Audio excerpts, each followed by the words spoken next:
शिवबाची माता भाग्य कोणते अधिक. हिंदवी स्वराज्याची पताका नवी अभिमानाने डोलती.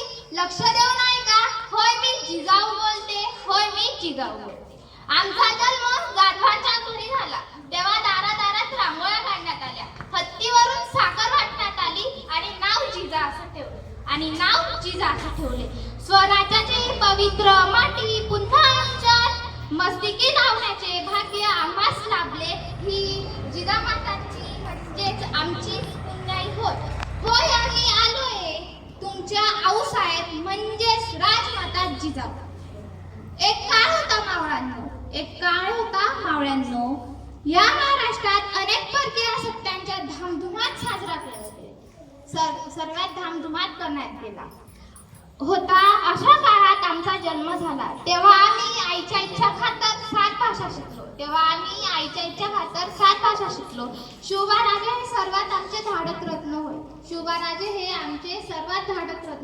अतिशय कठीण परिस्थितीत मात देऊन आम्ही शिवबाराजेंना घडवले. अंगणातील तुळस, गोठ्यातील गाय आणि घरातील गाय यांच्याकडे जर कोणी वाकड्या तिकड्याने नजरेने बघितलं तर त्यांची गय करू नका, ही शिकवण आम्ही शिवबाराजेंनी. आम्ही पाहिलेले स्वराज्य स्वप्न हे त्यांनीच पूर्ण केले.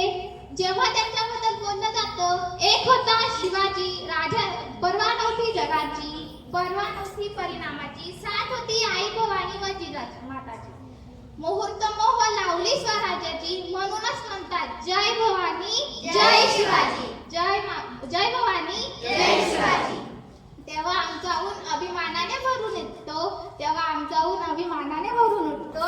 म्हणून सांगते बाळांनो, खूप अभ्यास करा. शिवबा राजांसारखं खूप मोठं व्हा. आपल्या आई वडिलांचे स्वप्न पूर्ण करायचे.